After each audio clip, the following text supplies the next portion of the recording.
Welcome back to the YouTube channel Malawi and Cameras. Ndithu TN ndithu tidakali kwa Africa konkucha sitinatuluke kwa Africa kumene ku mudziko lanji mene tidakali ku Congo TN ndituluke sopano tifike mu South Africa. South Africa man. South Africa. Amene ndithu tumuli ku South Africa, amene ndithu munakhala ku South Africa mukudziwa bwino South Africa man. South Africa, my bro, man. Yo, don't wanna go. Yes, TN to South Africa. Pamene ndithu tikupeza ndithu general wa asilikali wankulu, wa army. Ku South Africa ko Sandy F. Wankulu wa army. Dzina lake mmalidziwa? Dzina lake mmalidziwa wankulu amene ndiye ndikuze. Dzina lake yeyo ndi Rudzani Maphwanya. Yes, Maphwanya wenu uyu. Kuteka somna bambo wake sana la ku Malawi lamene. Ndifuka Maphwanya si Malawi pele. Yes. Muzwa kale as bambo athu as gogo athu maka special amene amapita kuje ku South Africa time ine. Ana mbiri ndako Malawi mene kutako. Nde Rudzani Maphwanya. Rudzani Maphwanya amene general wankulu wa asilikali amene akulandula ma backlashes komanso amene akunenedwa kwambiri ku South Africa. Why akumunena kwambiri yeyo? Yeyo wapanga china chakeso ndithu. Yeyo ndithu few days ago anapita ku dziko la Iran. Anapita ku Iran anakafika ku Iran. Yeyo ndi ma general anzake. Ndiwakomanaso ndi ma general asawa ku Iran. Kumene kujakoso ndikucheza kumene kujako ndikukambirana zina ndi zina komanso ndikuuzana ndikuyankhula kusoma statement amene apangitsa kuti anthu kumbuyoku ku dziko la South Africa ayambe kuyankhula zambiri. Amene yuyu bwanji nde kuli chiphwirikiti kumene kuku pamene yeyo akulanda ndithu ma backlashes zikoti kuti iwe chifuna kupanga zimene zizi makuti komanso fonse ndikumati nanga yeyo anayankhula kuti chani atafika ku Iran. Komanso fonse lina kumati nanga boma kapena president akuti chani za ulendo wa yeyo. Nanga like what's going on? Chuchitika nchani kumene kuko. Nde fosolo yambirira yeyo anayankhula chani chimene chikupangitsa kuti anthu kumbiyo kuno ku South Africa ayambe kuyankhula kati.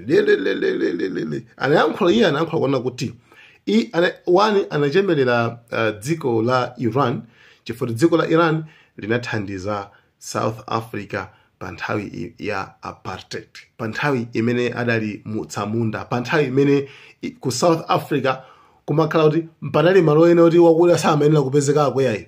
Pa nthawi imene like kunali kusalana kuti like kusala kuja kuti iwe ndo wakuda iwewe kupita kuti iwe ndo wakuda my brother you are black. Kenako kukuza kuti iweyo usapite usatere. And it was sina nthawi yabwino kwambiri. Nthawi yoyipa. Nthawi imene Nelson Mandela anali mundende. Chabwino. Tibiro amene koko tibwereka amene koko. Koma dziko la Iran yeyo anayankhula kuona kuti dziko la Iran linatengapo gawo pothandizira apartheid. Nthawi imeneyo kuti pakana ifeyo tipeze ufulu wonse makuti nkumakhala. Nde anachamelera zimene zonso. Number 2 anazayankhula statement ena kuti ifeyo ngati South Africa ifeyo tililede komanso ifeyo tililimodzi ndi Iran. Kumene aleto kumeneko. Tililede kuyima pamodzi kwayimira kwathandiza anthu oponderezedwa wherever they are. Kuna kuli kose kumene aliko. Nde specifically anakambaso nkhani khuza ndi anthu aku Gaza kuti yes ife ndithu tikukumbukira bwinobwino mmene ma struggles amene tinali nawo. Ndeti kudziwa sokonzo kuti tikuyenderanso kuti tithandizeso anthu enaso. Nde ifeyo tili limodzi ndi Iran ndithu kufuna kuyima limodzi njo kuthandiza anthu oponderezedwa. Yeyo ndithu statement yake inali yotero. Basi. Atabwerera anthu ndithu anayamba chifukwa chani iyeyo anapita kumene koko pamene tili ndi mavuto kono. 1 mavuto anji anthu akunena kuti tili munyengo yomwe especially that's the vice president amene zina lake ndi Vincent Magwinya. Vincent Magwinya, spokesperson wa president, akunena kuti actually it was a badly timed. Actually inali nthawi yolakwika kuti iwo anyamuke apite ku dziko la Iran akapange zimenezo. Nthawi yolakwika bwanji chifukwa kuti mu nthawi inoyi ifeyo tikuyesetsa kukambirana ndi Trump pa za matariffs amene alipo 30% amene atiphwanya nawo atikhoma nawo. That means zimene kutumiza kumene ku zitsulo chani zambiri mbiri zonse zimene tingatumize ku America zikupasidwa misonkho ya 30%. And actually that's very bad. Komanso relationship ya pakati pa America ndi South Africa is at their lowest level. Ili pansi penipeni bodi akuyesera kupanga izindizi. 1 pa zifukwa ziwiri. Chifukwa choyambirira South Africa pa zifukwa zaro shirube. Chifukwa choyambirira South Africa inajoina nawo gulu loti Netanyahu amangidwe and yes komanso imasapota Palestine. Komanso South Africa ina tena uti yani kwati inawo mu BRICS. Ndiye iwo akuona kuti komanso chifukwa chachitatu chino kuti pajawa amati kuli anthu akuti kuli white genocide, anthu awira kuphedwa kwambiri nchani. Nde ma issues osewa ngakhale kuti inamba kuti clarified bwino kuti yayi anthu akuda anthu azungu sura akuphedwa amene koko mmene amanena Elon Musk. Komano ma issues anawo adakalipobe. Nde pa time munyengo imene Cyril Ramaphosa akuyesera kwambiri kuti alumikiza ubale umene kuti ma business azenda bwino pamene ndithu pakuyambika zina zoti general wa army apita ku Iran ndikupanga ma remarks amene ajawo. Komanso anaonjezeraponso kunzo anapanga condemn kudzudzula mchitidwe wa Israeli kupha anthu osalakwa, anthu wamba ma civilians ku Gaza kuja. Komanso anadzudzulaso America popereka zida ngati kuipasa Israeli kuti ziphera anthu osalakwa. Nde actually ndi ma statement okauka amene ali very sensitive. Komano ndi chilungamo mabe ali very sensitive. Ndeno kwa iwo komanso si sensitive komano ali kwa iwo. Nde that's it. Nde anayankhula kuona kuti apapo ndithu spokesperson wa president akuti actually it was badly timed basi. Nthawi si nthawi yabwino kupanga zimenezozo.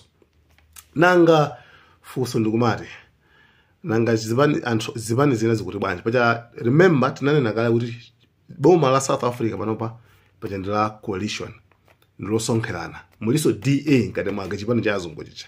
Sono president wa DA wanakwana kuti abo bafunika president ujena amene ushu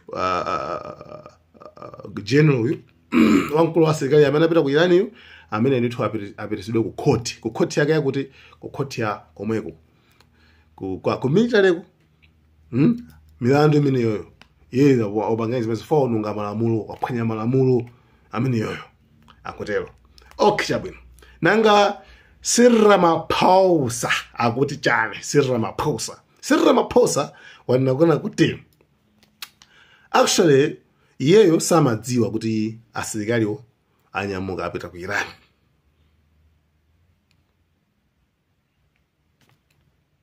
Adi samadziwa kale kose. Zoti asilikali anyamuka apita ku Iran. Samadziwa kale kose. Ngakhale kunona kuti sikuti zimadikira kuti atenge approval. Atenge chilolezo kwa president. Ayi, chifukwa iyoyo amangotenga kutenga chilolezo kwa Minister of Defense bas. That's all. Ngakhale kuti sonzo kono mwani akona kuti yesa amadziwa azoti yanapita one imene. Number 2 akuona kuti kamasa sikuliso iyeyo sikuliso kuti nizofunikirira kuti bwana ndiuze ine kuti ndikunyamba kuti kuti chifukwa sikuti ndowa office ya president kuti apange asayinire kuti pitani umeneko. Cyril Ramaphosa yankhulake ndimenelo.